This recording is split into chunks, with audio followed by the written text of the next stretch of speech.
up, feel it when you take off, feel it when you say God, feel it when you say love, feel it when you wake up, feel it when you're patient, feel it on my radar, feel it from the savior, feel it on the road, but the devil can't tell on me. In the deep, but the soul's still a mystery.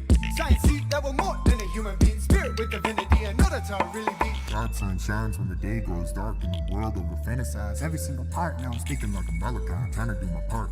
God shared gifts, so I let him make his mark. It was hard times living in a system that was too scared to share the truth and make a difference. I was sitting in a vision, then I saw the vision. I would multiply the love and subtract the division. And I'm not a mathematician, but it didn't add up.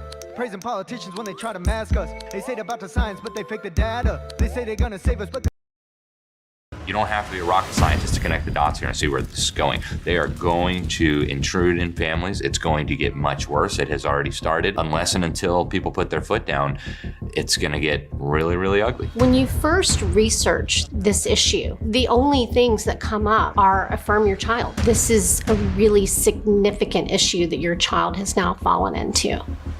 This is evil. This is absolute evil that is coming at our kids. And if our faith community is not going to stand between that evil and our children, I don't know what hope we have. There's absolutely no way that we could have gotten from 2015 to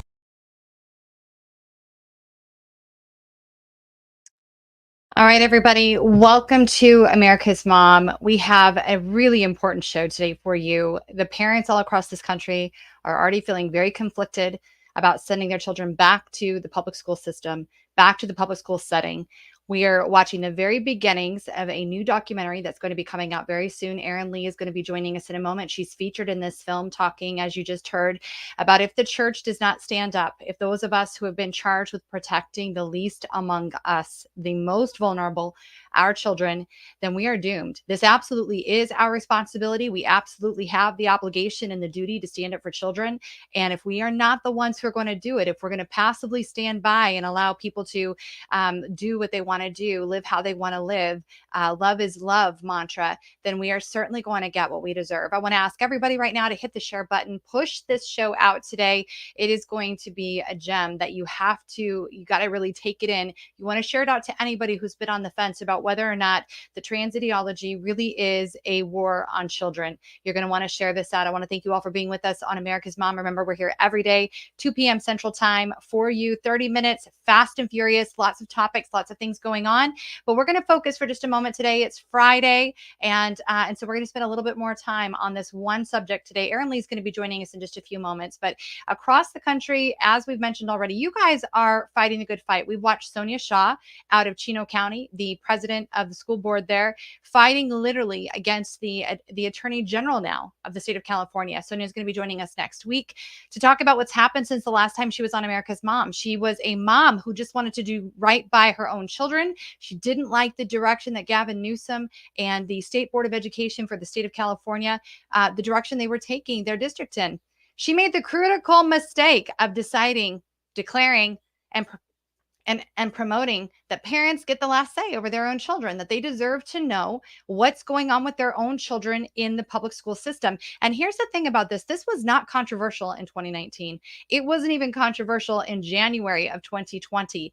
No, it became controversial after ESSER funds were passed out. ESSER funds also, remember, were the COVID-19 money that was distributed by the federal government to school boards across the country. To do what? Well, they had to check the boxes on several things, but they agreed by taking that money that they would promote equity, inclusion, gender ideology. There was a whole litany of things they had to sign off on that they would be willing to do in exchange for that money.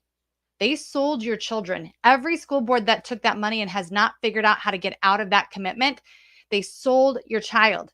And what they agreed to do was teach your children gender ideology, trans ideology, support equity and inclusion, support critical race theory. They can call it whatever they want, but anti-American rhetoric is critical race theory. Anything that continues to denigrate the values, the greatness, and literally the absolute high-mindedness almost of the American way. I mean, this is a country that is built on exceptionalism, is what I would say. Exceptionalism of America. If they are denigrating that, that is critical race theory. If they are looking for a victim and a victor, an oppressor and a victim, that is critical race theory. And from where I'm sitting and what you're going to hear today by Erin Lee, you have to understand that this is most definitely the direction that they are taking our children in. Give me just one moment. We're going to make sure that she's got the link she needs to be on here today. You guys, it truly has been a whirlwind for parents who've gotten caught up in gender ideology.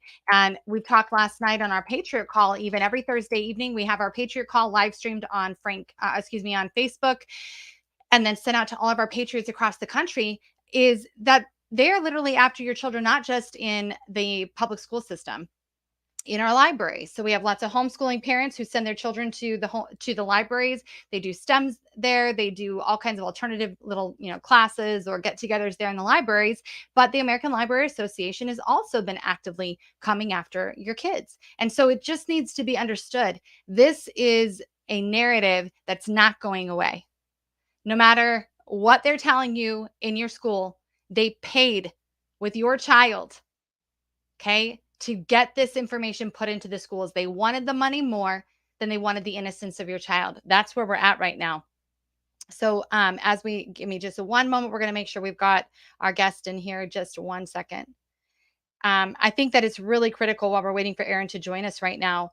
Again, we are live, and so we don't get to do do-overs. This is the greatness of live TV. So we don't have do-overs here. If there's any hiccups, you guys get to see it in real time happening right now, okay? So Erin will be joining us in just a moment, but it's really important for us all to just understand it's not going anywhere. Sonia Shaw has now had the ire of the Attorney General thrown at her. She learned about the lawsuit against Chino County by the newspapers and the media. The Attorney General of the state of California didn't even have the decency to reach out to her and talk to her and let her know, and her fellow board members, that they were being sued by the state of California for insisting that parents have the right to know what's going on with their own children. How is that? How do you like them apples, guys? Is that the direction we really want to go with our children? Is this the kind of institution that we want our children to be in 40 plus hours a week? A place where they say parents can't know about the sexual identity of their own child because it might stifle their transition. A place where parents can't know if the child they gave birth to is using a different name to accommodate their gender ideology. A place where they can't know if their child is receiving mental health services. Well, Sonia Shaw said adamantly, I disagree with that. Parents should know. And not only is Chino School District adopting that, but districts across the state of California are adopting that. Well over 80% of California parents believe that parents should have the final say, and they should know about everything going on with their own child. Now, here's the thing. When I was growing up, we understood very well that anyone who was trying to get in between you and your parents was someone not to be trusted, someone we could not look to for counsel, for advice, any of those things. And if they were trying to get in between you and your parent, they had nefarious motives. When did that change? Just because it has a school administrator's name attached to it or a teacher's name attached to it because they have a degree, letters behind their name, they get special permission to disrupt the family unit and the parent-child bond? You guys, you're not crazy, but they are. The administrations that really believe parents are going to allow this to go on are crazy. Because as we're watching in Chino, and we're watching in Pomona, we're watching in multiple counties throughout California, they're not going to put up with this anymore. This is not what they want. It's not what they signed up for. And so what are you guys doing in your own backyards? I want to know if you've got some ideas, if you've got some things that have been happening where parents are standing up and saying, we don't care how much you were paid to sexualize our children and teach them to hate America. We're not going to go along with it. And you will notify us about everything related to our child. For those of you who are in Colorado, in the RE2 school district, Garfield, Colorado, that's going to be Rifle, Silt, and parts of Newcastle. They had a very woke questionnaire go out this week, actually. And I'm going to share that with you guys. This woke questionnaire was sent to me by one of the board members there in the RE2 school district are absolutely parent first. They are obviously America first. They support and love this country. They are against the sexualizing of children. They stood against the COVID mandates. That's why they were voted into the RE2 school district. But we've got this problem. It's got a superintendent who continues to do things that are contrary to the will of the parents. And again, I share this with you because this is happening in your backyard and you may not know it and you may not know what to do about it. So here is the questionnaire. Are you guys ready for this? Listen to this. It's a social studies questionnaire. and of course, at first, it asks who's represented in the district. How did you learn about the need for Garfield's RE2 focus on the formal adoption of social studies standards? So in RE2, they are trying to adopt new social studies standards that are not anti-American. That is per the board of the RE2 school district. Again, this is happening elsewhere. There are multiple options, one being the 2022 adopted social studies standards, two being the birthright standards, American birthright standards, which, by the way, was the curriculum that was adopted in Colorado Springs that generated the national, psychosis of liberal lefties who could not believe that there was going to be social studies that would actually elevate America again. And that particular curriculum is called American Birthright Standards. It doesn't shield America from the difficulties we've had. It simply still promotes our greatness, our exceptionalism, and that anyone coming to America can still have that American dream, unlike the current 2022 social studies standards. And then finally, the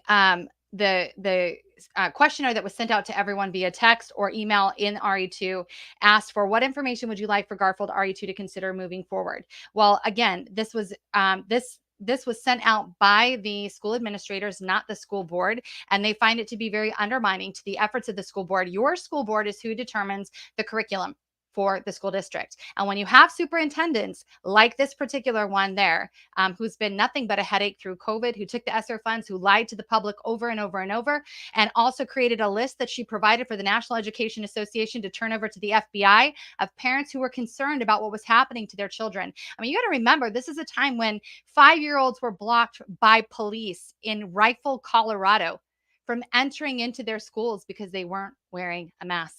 It's hard to believe that that ever even happened. But what's harder to believe even more is this. We're going to take a look at the trailer right now, and we're going to be bringing Erin Lee in just one moment. So everybody sit tight for just a second. I want everybody to tune in, hit the share button. This is going to be one of the most important interviews that you guys hear all month long for certain, probably all year. If you haven't heard Erin Lee, you need to understand exactly what's happening. So take a look. You don't have to be a rocket scientist to connect the dots here and see where this is going. They are going to intrude in families. It's going to get much worse. It has already started. Unless and until people put their foot down, it's going to get really, really ugly. When you first research this issue, the only things that come up are affirm your child. This is a really significant issue that your child has now fallen into. This is evil. This is absolute evil that is coming at our kids. And if our faith community is not going to stand between that evil and our children, I don't know what hope we have. There's absolutely no way that we could have gotten from 2015 to 2018 where we had transgender everywhere, okay? It took them almost 15 years to get gay marriage. Well, it took them 3 to 5 years to get this transgender stuff. When you stand by and do nothing, then you are essentially saying, I'm okay with the human carnage and the human suffering that is coming from this transgender, gender ideological agenda. This is something that is affecting families in possibly every congregation in America. The way that the devil and his forces lose this is by speaking truth. God will not hold us guiltless for our cowardice, and that's what it is. It's cowardice in the pulpit. It's cowardice in our churches. It's cowardice from Christians in government. Do what you're doing for the generations to come. Do your job.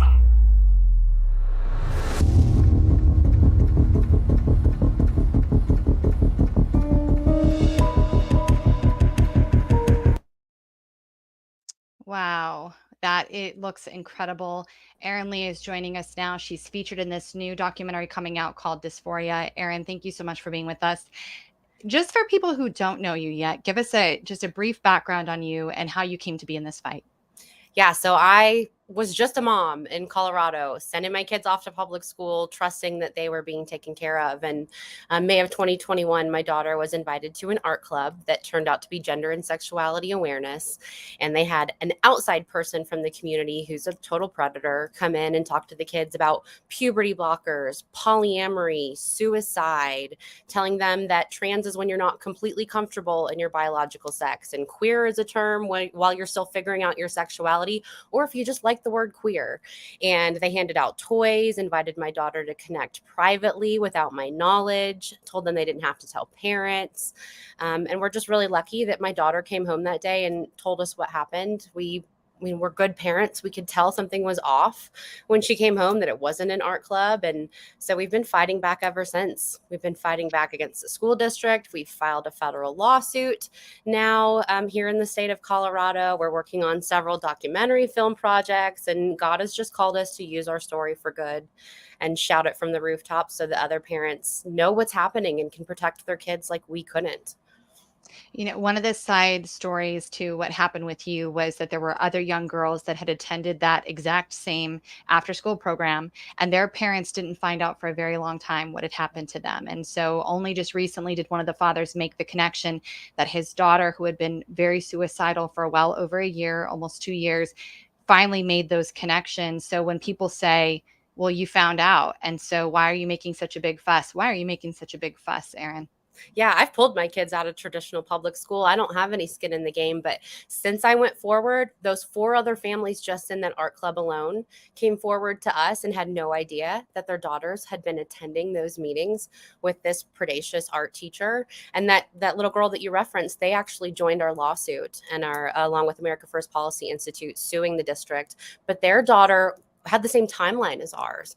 And in December, when my daughter became suicidal as a result of that confusion, their little girl actually drank bleach and attempted it and was rushed to the hospital. And they had no idea that she had been attending these secret meetings. They bore all the weight of that guilt themselves until I went public. And I can say I've had hundreds and hundreds of parents. I've even connected with thousands of parents across the country who share our same story, which unfortunately is not uncommon. We're becoming a very, very common story that's happening in conservative states too, not just places like Colorado and California. So that's why I speak up. That's why I will not be quiet. My skin in the game is for everyone. It's for all parents. This lawsuit is for all parents. These documentaries are to inform all parents. So I'm very much going to continue to be in this fight for all parents' rights. Can you tell us a little bit more about the lawsuit? Colorado obviously is extremely controversial. We have the first openly gay governor who has pushed and promoted the sexualizing of children, including the free preschool that he offers, is with conditions that 3-year-olds be taught gender ideology at 3 years old. So what's the climate like as far as this particular lawsuit, and what is the lawsuit alleging? Yeah, and Colorado's tough. You and I have talked previously about the series of laws that Polis has passed and continues to pass that are setting up the stage for parents to completely lose their rights and for kids to be the steward of their own health care, so that when they do these things to our children, they can medicalize them and we have no say in it. It truly is a medical conveyor belt. And we are so lucky that we pulled our daughter off of that conveyor belt before it got to medicalization, because those conversations happened. So this lawsuit, I'll admit that when this first happened, the first call I made was to a lawyer because I was violated. Nothing in the world is more violating than sending your kids to public school and having them come home completely harmed with their innocence ripped away. I mean, I've had people break into my home, into my car. I've never been so violated as we were that day. And so we knew this was wrong, and we're going to get answers and we're going to fight back. I was hard pressed to find a lawyer here in Colorado. And the reason is because there is no case law existing on this topic. My lawsuit is truly the first of its kind on the transgender parental rights issue. And so most lawyers weren't willing to take on that amount of work to be the first. But I was lucky to have a great local lawyer take it. And then America First Policy Institute. So Pam Bondi, the former Attorney General of Florida, is one of our lawyers on our robust legal team. And they took it on to set a precedent, to create that case law to pave a path for other parents moving forward. Like, this has been a hard process already. Battling with our school district in the state of Colorado, it's already gotten ugly. The documents that they have filed to argue against what my lawyers file are vicious towards me as a parent and a person. And so it's hard, but I'm willing to fight this fight. It's not going to be long. It's not going to be short. It's not going to be easy.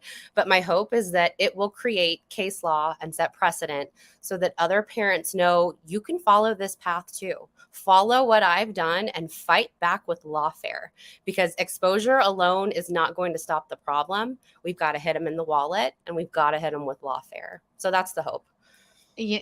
For everybody that's listening, I it's good for them to know you work full time. You and your husband both do. You have other children also. I mean, you are a very typical American family. And it's not like you have this amassed wealth behind you. You just simply had a child that was harmed by the policies of a school district, and you have decided that you are going to go scorched earth on this. They are going to be held accountable. I want people to really understand that the uniqueness isn't in your background. It's just in your tenacity to defend your child. Yeah. And like I said, it's happening to so many parents who are afraid to use their voice. That, like, I'm already in the crosshairs. I'm out here. I get death threats. I've had my home broken into. I've lost friends and family over this issue because of their misunderstanding. And I'm willing to do that. I'm out here and I'm not going anywhere.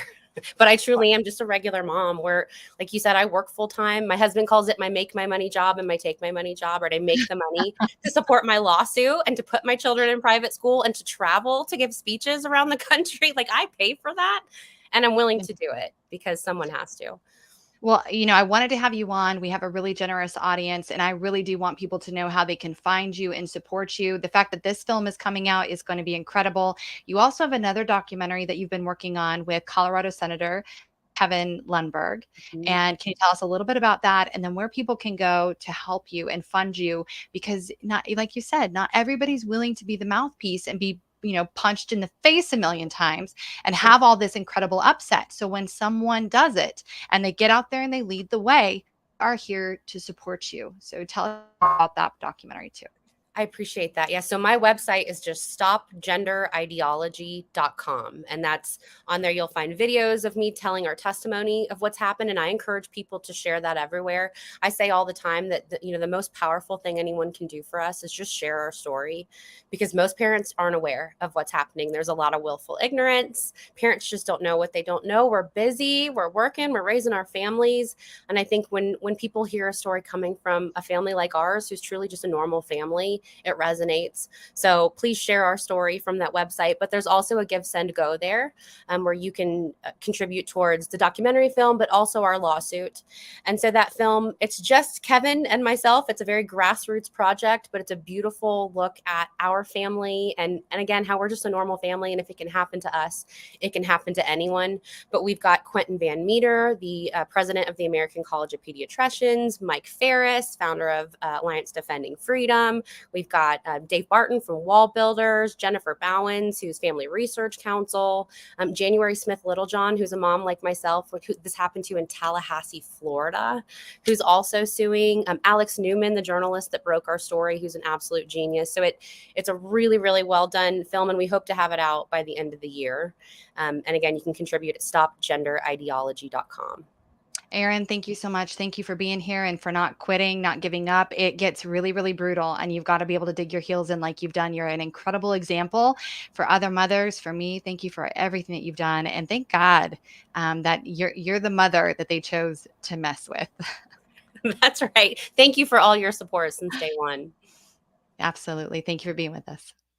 Wow. It never ceases to amaze me how incredible and how tenacious mothers really are. I mean, this administration should know by now, we're not going away. We're not backing down. We are absolutely here to stay, to not only take our country back, protect our children, but to ensure that they have a future. Thank you for being with us today on America's Mom. For those of you who are tuning in on other social media sites, stay with us. We have another half an hour. See you back here soon.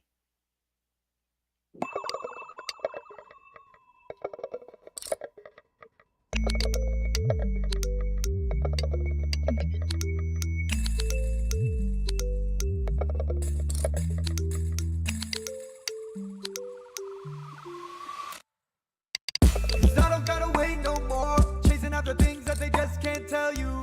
Tell me I don't wait no more. Seen it all change and I know that's for you. Tell me not to wait too long. I don't gotta wait when I make this for you.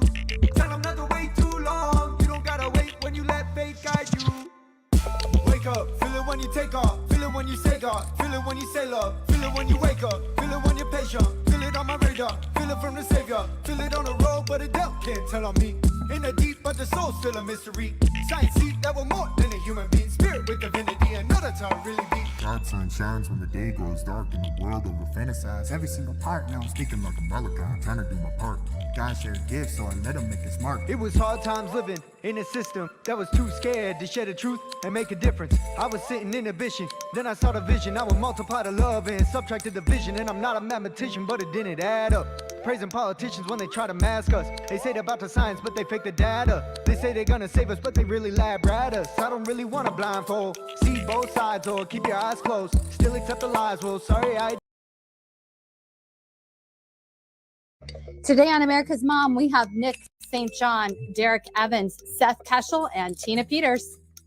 'Cause I don't gotta wait no more. Chasing after things that they just can't tell you. Tell me I don't wait no more. Seen it all change and I know that's for you. Tell me not to wait too long. I don't gotta wait when I make this for you. Tell them not to wait too long. You don't gotta wait when you let fate guide you. Wake up. Welcome back. We're here at the Lindell Election Summit, and there are some big names that I know you're going to recognize. Our friend Don Powers with Non-Compliant America got to do some incredible interviews on our behalf today, so we're going to share those with you. And one of the most common names that everybody knows in the election security fight is Clerk Tina Peters.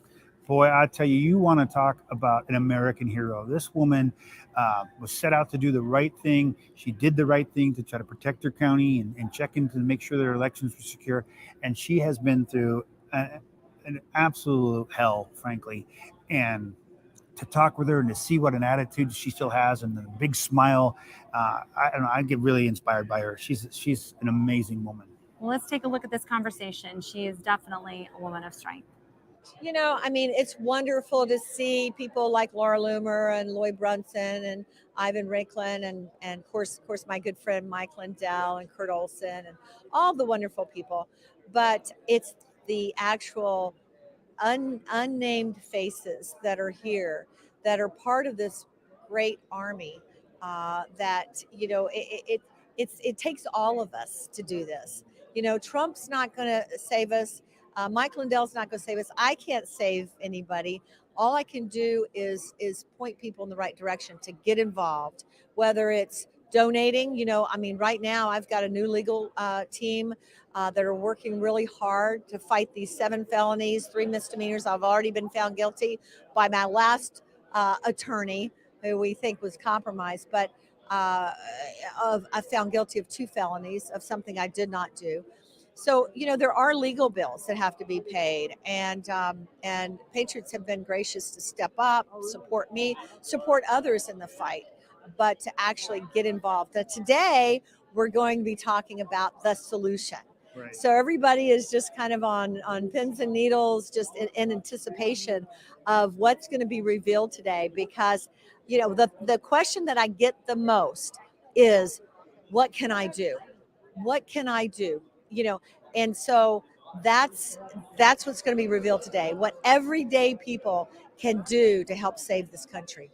Yeah, and that gets to something we talked about before, which is that everybody can do something, right? I mean, and you have an obligation. You know, our founding documents talk about when government becomes tyrannical and no longer represents the people, we have an obligation. That's right. To change it. We are the government. That's the thing that has been subverted, is that we are the government, right? People need to take up their ownership role as we the people. We are the government. We don't need to comply with unmandated rules, Nazi type rules, to wear a mask or to stay in our house. I mean, that's Nazi Germany. That's not America. And so you're exactly right. We need to stand up peacefully. We need to show up to our city council meetings. We need to show up to our commissioners' hearings. We need to call these people out. We need to vote. You know, 40% of Christians do not vote. And that is just that just blows my mind. If we just had the 40% of Christians get out and vote, we would once again overwhelm the numbers and vote on the last day. That's what we were able to see with Carrie Lake. And now the GOP is saying, oh no, bank your vote. Ridiculous. Stop that even thinking that. And don't support Donald Trump because he could be in jail. They said the same thing about me when I was running for Secretary of State. Do I look like I'm in jail? I mean, No, certainly not. And that's exactly right. That's what they're doing. And I'm concerned about the GOP because I've had conversations with a few like Ronna and a few others. Yeah. And I'll tell you, it's amazing that all of a sudden they're doing this, basically working against what we've been working so hard about and don't understand the math and saying, oh, well, it didn't work. So now, just like you said, bank your votes. And that just seems absolutely, well, it absolutely did work because we were able to see the fraud in Arizona because they panicked when so many people and the outpouring of so many people showed up. They had to make something happen to stop that. And so, yeah, we were able. I remember what Mike Lindell told me. We were coming back from Mar-a-Lago and I was running for Secretary of State. And I just met with Donald Trump, who is, all of our heroes. And he called me a hero, if you can imagine that. But I can imagine that. You are. But thank you. But we were coming back and Mike Lindell said to me, he said, Tina, if you win, that's great. But if you don't, he says, that's even better because it'll expose more fraud. And sure enough, the night of the primary, we were able to see votes flipping an hour and a half after the staff went home in one of the counties, and we were able to see the algorithms and everything else. So yeah, it's a double-edged sword. We think that the battle we were trying to win was necessarily winning that position or that election. Right. But really, the bigger battle that we were up against is the long picture of let's get this thing exposed. We're not talking about now and winning positions. I get that the RNC is very focused on that, as we should be, trying to get good people, good constitutional conservatives in place. But at the same time, there's a bigger picture here. We have to fix the system. That's more important, because getting people in place now, that's nice. But until we fix this system, we're not gonna fix this country.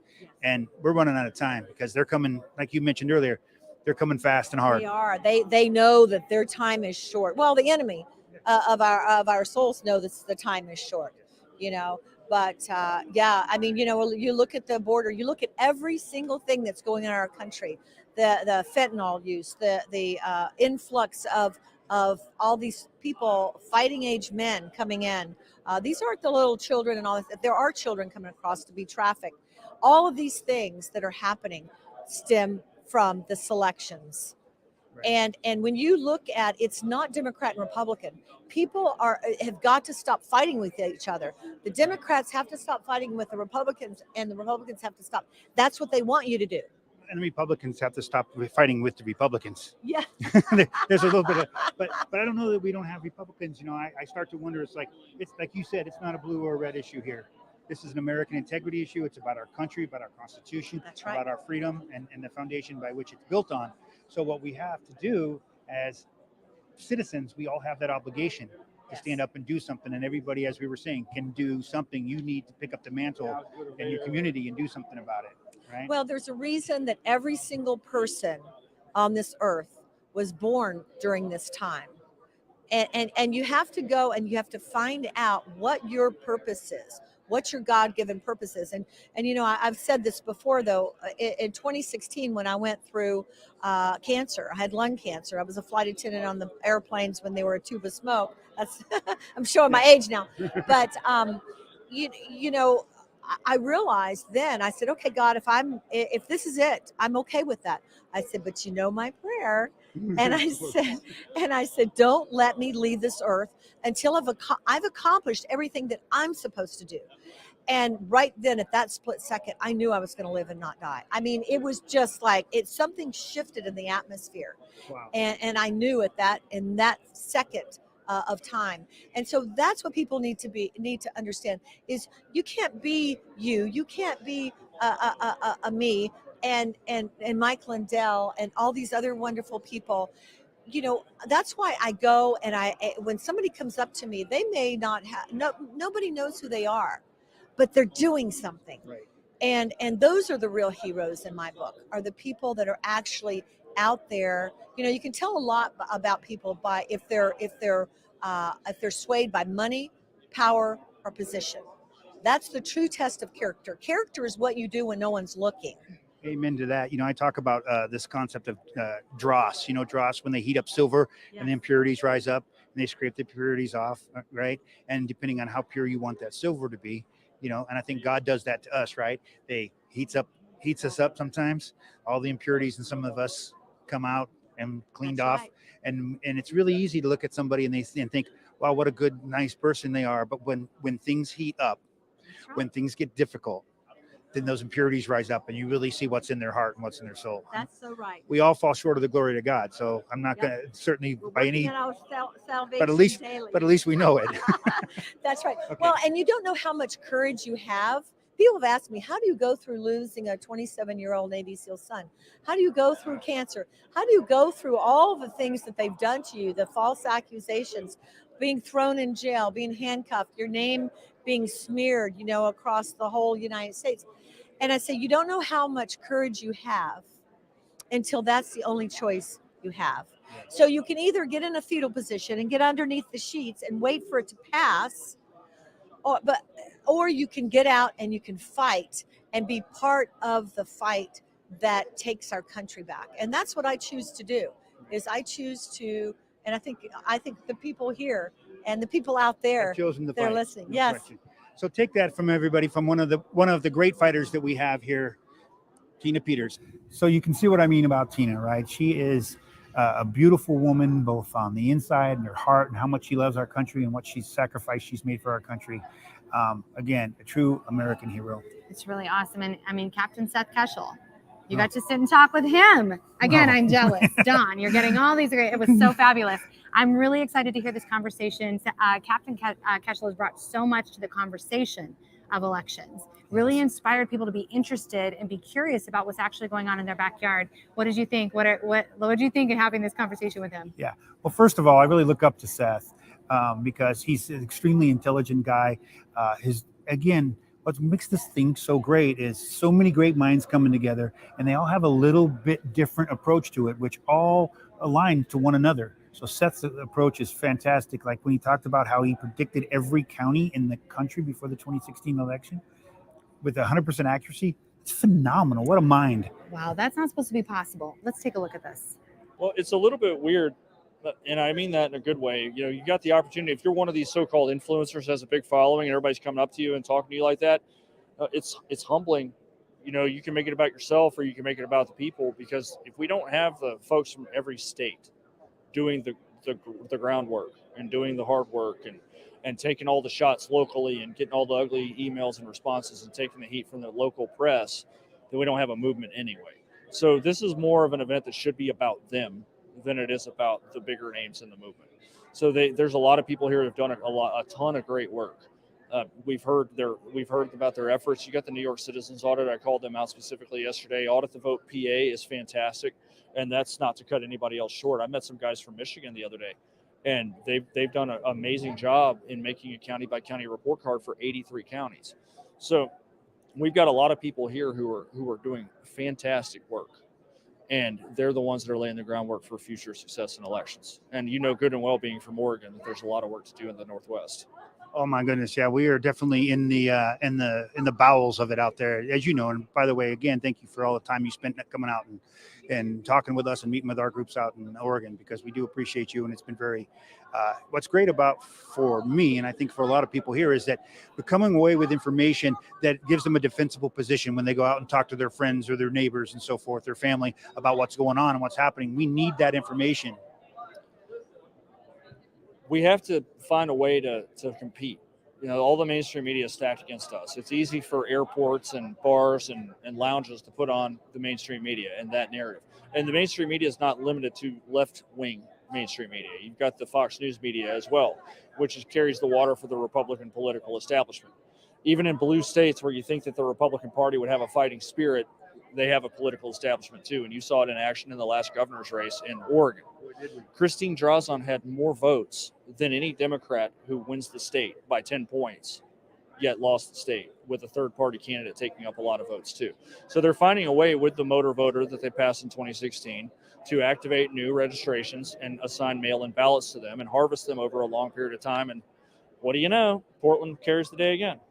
And you got 8 days after the election that they can continue to count them. So if there's any adjustments that need to be made, they got 8 days to kind of do what they need to do. You know, in my county, Clackamas County, if, I don't know if you recall or knew, but we had like 60,000 ballots that wouldn't go through the machine. They had to reproduce them by hand copy them. Well, what have I been saying all this time? The fight for election integrity is a fight for transparency. It really, yeah, right. That's good. The fight for election integrity is a fight for transparency. If we don't have transparent elections, we can't audit elections. We can't verify the results of elections.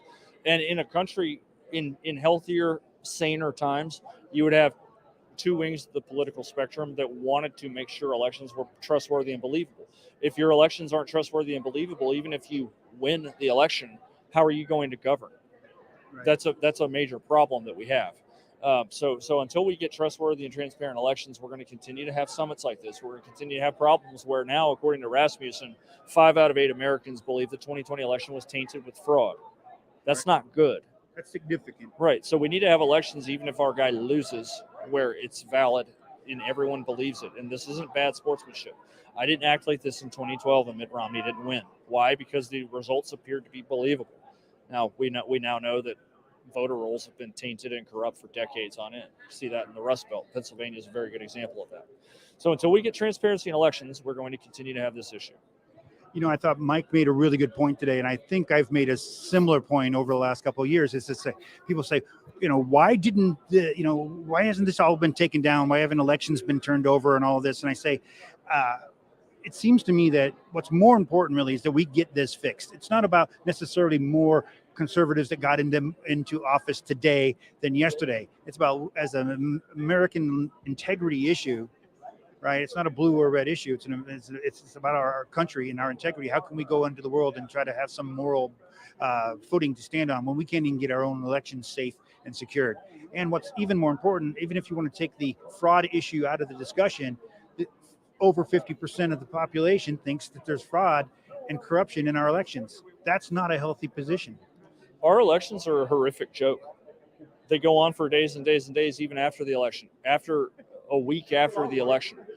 That's what's happening. So we're watching a huge lead in Pennsylvania for the incumbent that won Pennsylvania in the previous election and then destroyed his own vote gains from the previous year, went over Barack Obama's historic record in Pennsylvania, which was the biggest Democrat win there since 1964. And then Joe Biden goes over the same record in the same election in a state that is losing population relative to the rest of the country. Pennsylvania lost an electoral vote. And then they count the votes for a week after, and then Biden takes the lead and they stop counting, and that's your election. Right. So that is where we are as a country. We're the country that supposedly has done things that no other people group or culture has ever done. We put a man on the moon. We cured polio. We pioneered manned flight. And we can't run an election in the modern day in one day, where 98% of the roll votes on election day, and we make some exceptions for people to vote by mail or vote early if they can't show up on election day. That's the state of elections in this country. And people all across our country need to wake up to that point. They need to wake up. And things like this help, again, because most of the people here, we're here because we believe that and we know that to be the fact. But we'll walk away with defensible positions and more information and more knowledge from people like yourself. And God bless Mike Lindell for everything he's been doing to help bring the awareness to all of this around the country. Absolutely. So we'll see what Mike puts out at 1 o'clock and build on that. So this is going to be a fun interview for me. Because you have a very unique story, and not too many people here have this full story.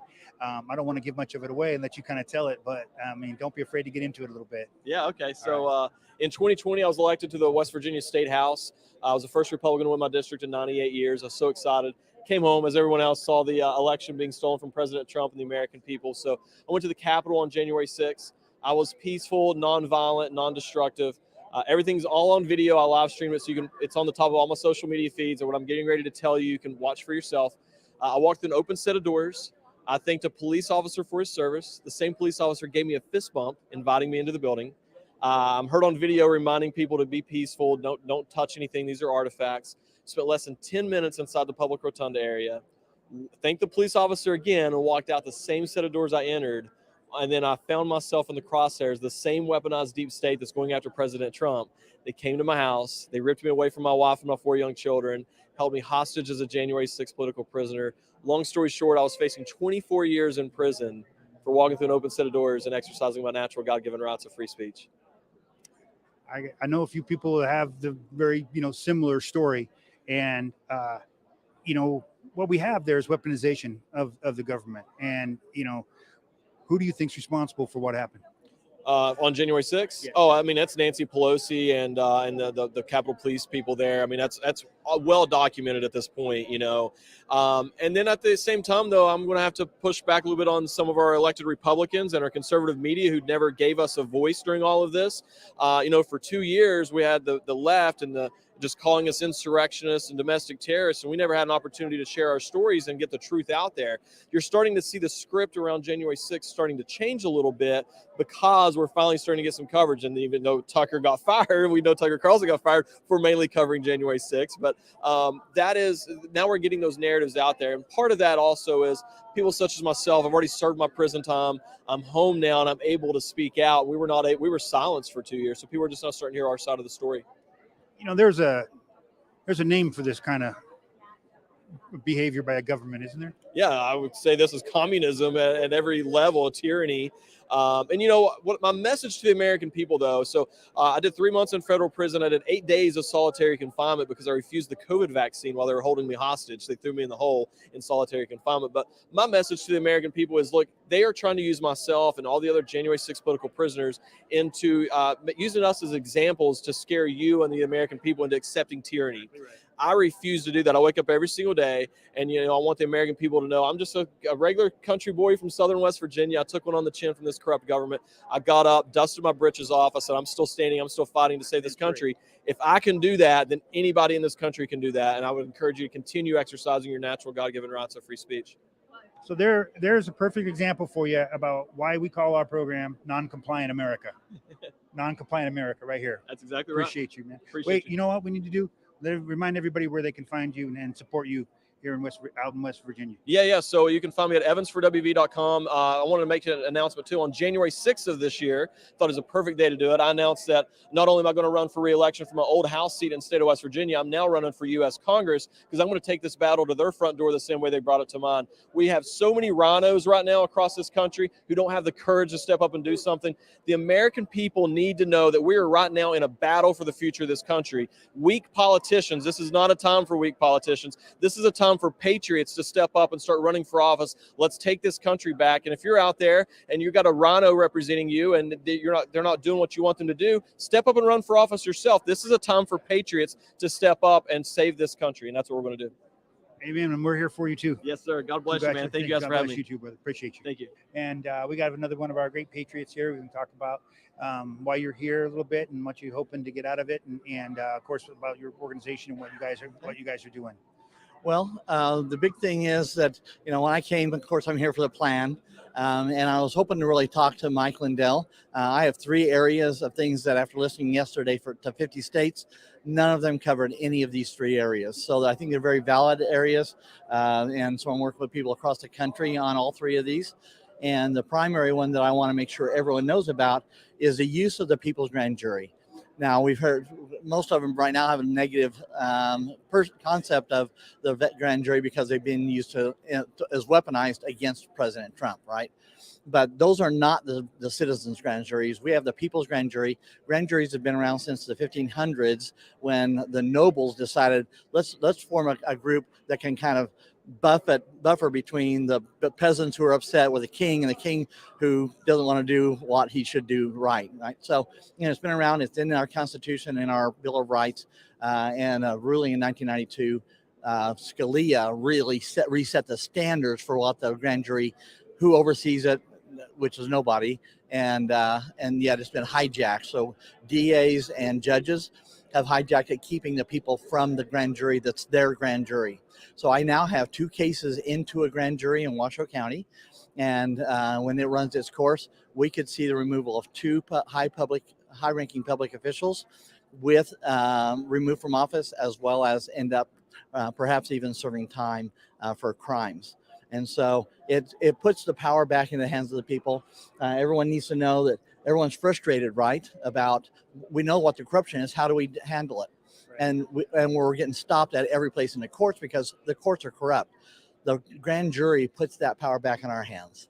So that's one thing you were talking about. You were like 3 things. Did you say? Yeah, I had three things. One of them, and another one is defining the word caste. Almost every NRS code, and especially in Nevada, you can do. The code says you cannot release any of these. So you just saw something about Edison, right? That is actually illegal, because the law says you cannot release any statistics, no tallies, until the last ballot is cast. That can't possibly happen until Saturday afternoon at 5 p.m. when the last mail-in ballot comes in. So when they release these ballots tallies before that happens, that gives the anyone who has the opportunity to cheat to start shoving in ballots and change the results of the election. That's why they won't let you release them at noon on election day, right? Well, there's a reason. So you can't go get people to come in and vote for your candidate at the last minute to change the election. And so that's one of them. And then we designed a way to mark your ballot so it actually catches the tabulators if they move your bubble. It catches them in the cheat. And so how is that? Explain that process to me, because that happens, and I've actually personally witnessed it in my county. Watched the machine flip it, called them out, made them stop, had the director come out and talk to me and try to explain to me, and had them go back in and make corrections. Okay, you're probably talking about the touchscreen things. This is in the tabulators when they run the mail-in ballots and all those filled out. I was talking about adjudication machine. Okay, adjudication. And so what happens is the machine looks at the bubbles. And if there's any 2 bubbles that have a mark in it, then it goes to adjudication. The way that you can make sure your intent is known is by putting a line through the candidates you don't want. So if in adjudication, there's 2 bubbles that are marked and you have the line through the ones you don't want, then the one that's not marked, that's checked and or bubble filled in and is not crossed through, they know that's your intent. If you do that on every race, put a line through the candidate you don't want, then if anything happens and that bubble's moved, because MIT did a test, showed they could move the bubble. Now the bubble's on a line, that you have a line through the candidate, we now have them in the catch, we've caught them in the cheat. That's a really interesting idea. I like that a lot. I like that. Well, what's the name of the organization? Do you have it as an org? It's a website? WashoPatriots.com.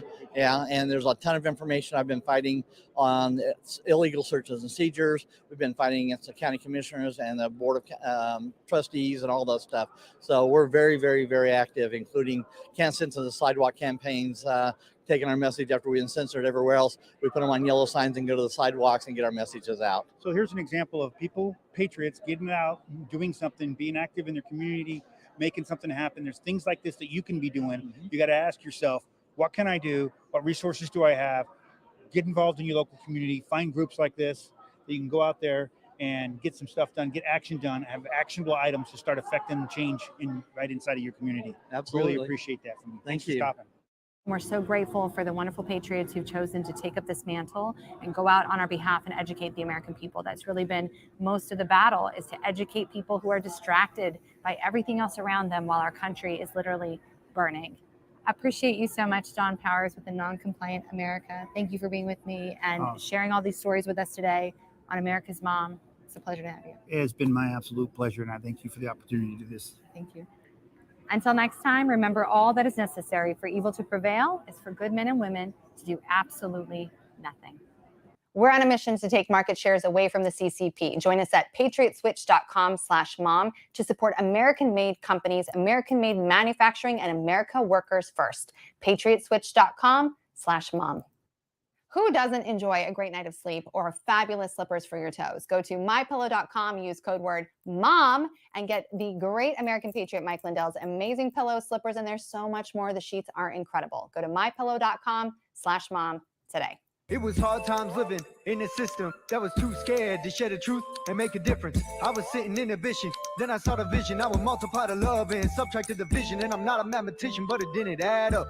Praising politicians when they try to mask us. They say they're about the science, but they fake the data. They say they're gonna save us, but they really lab rat us. I don't really want to blindfold. See both sides or keep your eyes closed. Still accept the lies, well, sorry I don't. All that we deny will still be exposed. And I know these are hard times living. Most of us have reached our limit. The devil on attack with more clone gimmicks. There's no more time to be timid. Live this life with the light of the risen. 'Cause I don't gotta wait no more. Chasing after things that they just can't tell you. Tell me I don't wait no more. Seen it all change and I know that's for you. Tell me not to wait too long. I don't gotta wait when I make this for you. Tell them not to wait too long. You don't gotta wait when you let fate guide you.